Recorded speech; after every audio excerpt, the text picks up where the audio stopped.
Hi, it's Mr. Nowak again. So today I'm going to be reading chapters 23 and 24 from Because of Winn, Dixie.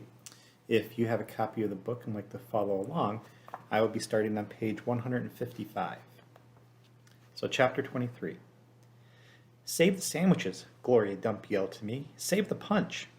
I got my dog picture, screamed Sweetie Pie. She went running around, tearing them off the trees and the chairs. Don't worry, she kept shouting. I got 'em. I grabbed the platter of egg salad sandwiches, and the preacher grabbed the punch, and we ran into the kitchen with them. And when I ran back outside, I saw that Amanda had hold of Miss Franny Block and was helping her into the house. Miss Franny was so teetery in her high heels that the ring would have knocked her right over if Amanda hadn't held on to her. I grabbed Gloria Dump's arm. I'm all right, she said, but she put her hand on my arm and held on to me tight. I looked around the garden before we left. All the crepe paper was melted and the candles were out. And then I saw Otis. He was standing there by his jar of pickles, looking down at his feet. Otis, I hollered at him over the rain. Come on, we're going inside.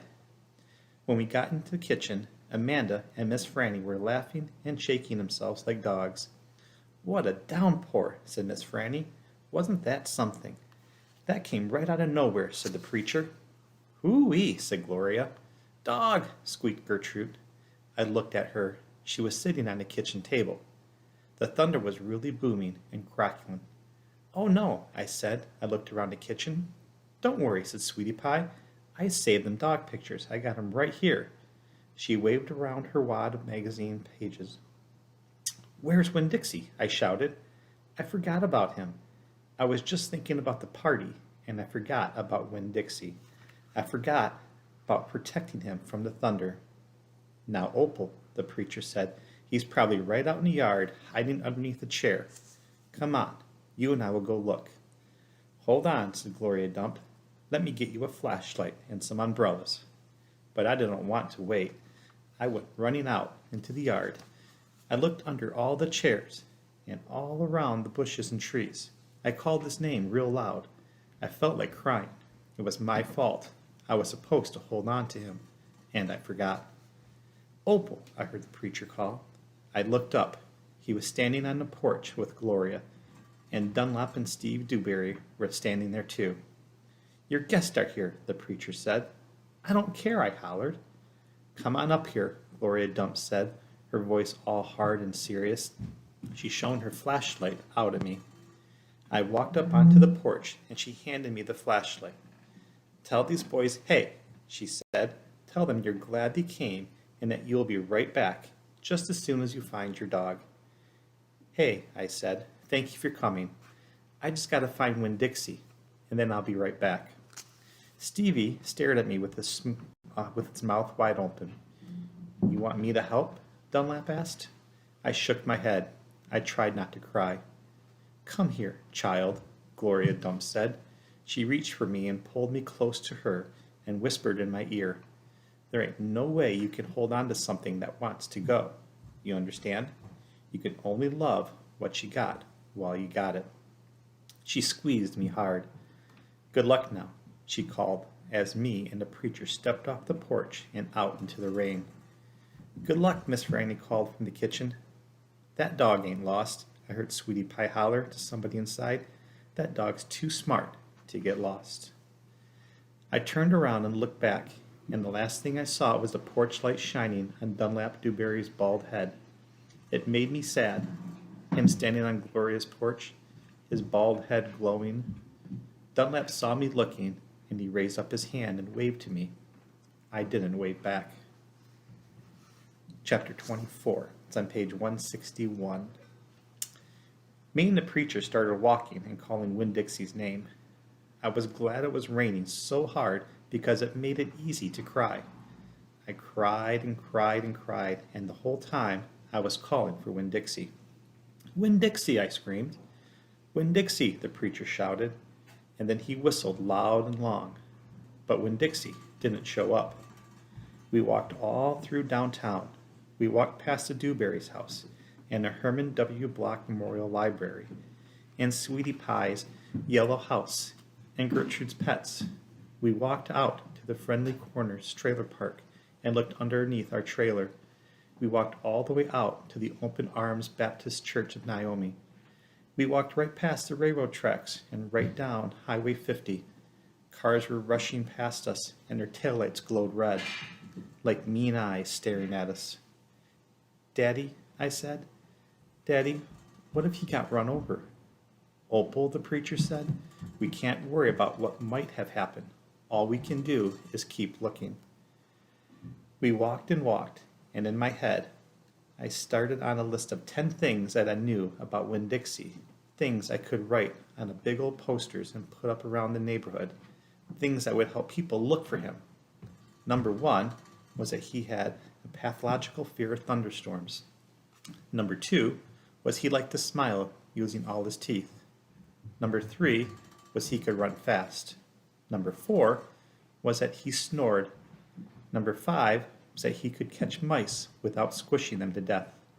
Number 6 was he liked to meet people. Number 7 was he liked to eat peanut butter. Number 8 was he couldn't stand to be left alone. Number 9 was he liked to sit on couches and sleep in beds. Number 10 was he didn't mind going to church. I kept on going over and over the list in my head. I memorized it the same way I had memorized the list of 10 things about my mama. I memorized it so if I didn't find him, I would have some part of him to hold on to. But at the same time, I thought of something that I'd never thought of before, and that was a list of things I couldn't even begin to show somebody the real Winn-Dixie. Just like a list of 10 things couldn't never get me to know my mama. And thinking about that made me cry even more. Me and the preacher looked for a long time, and finally he said we had to quit. "But Daddy," I said, "Winn-Dixie's out there, somewhere. We can't leave him." "Opal," the preacher said, "we have looked, and there's only so much looking we can do." "I can't believe you're going to give up," I told him. "India Opal," the preacher said, rubbing his nose, "don't argue with me." I stood and stared at him. The rain had let up some. It was mostly a drizzle now. "It's time to head back," the preacher said. "No," I told him. "You go ahead and go, but I'm going to keep looking." "Opal," the preacher said in a real soft voice, "it's time to give up." "You always give up," I shouted. You're always pulling your head inside your stupid old turtle shell. I bet you didn't even go looking for my mama when she left. I bet you just let her run off too." "Baby," the preacher said, "I couldn't stop her. I tried. Don't you think I wanted her to stay too? Don't you think I miss her every day?" He spread his arms out wide and then dropped them to his side. "I tried," he said. "I tried." And then he did something I couldn't believe. He started to cry. The preacher was crying. His shoulders were moving up and down, and he was making snuffly noises. "And don't believe that losing Winn-Dixie doesn't upset me as much as it does you," he said. "I love that dog. I love him too." "Daddy," I said. I went and wrapped my arms around his waist. He was crying so hard he was shaking. "It's all right," I told him. "It's okay." "Shh," I said to him, like he was a scared little kid. "Everything will be okay." We stood there hugging and rocking back and forth, and after a while the preacher stopped shaking, and I still held on to him, and I finally got the nerve to ask the question I wanted to ask. "Do you think she's ever going to come back?" I whispered. "No," the preacher said. "No, I do not. I've hoped and prayed and dreamed about it for years, but I don't think she'll ever come back. Gloria says that you can't hold on to something that you only love and what you got while you got it." "She's right," the preacher said. "Gloria Dump is right. I'm not ready to let Winn-Dixie go," I said. I had forgotten about him for a minute, what with thinking about my mama. "We'll keep looking," said the preacher. "The two of us will keep looking for him. But do you know what? I just realized something, India Opal. When I told you your mama took everything with her, I forgot one thing, one very important thing that she left behind. What? I asked. You, he said. Thank God your mama left me you. And he hugged me tighter. I'm glad I've got you too, I told him. And I meant it. I took hold of his hand and we started walking back into town, calling and whistling for Winn Dixie the whole way. So that is the end of chapter 24. On our teams, there is another one of those pages where there is a picture. And it's a picture of a little girl holding a flashlight. And if you look at her face, you can see some emotions coming out at her. But reading the story, especially this last chapter, chapter 24, there's a lot of emotions that these characters are having that they display for each other. And so sometimes it's really important to think about the types of emotions the characters are having, maybe how those emotions can relate to you, to maybe an experience that you've had, maybe at home, maybe at school, whoever it may be. But also realizing when other people are going through things.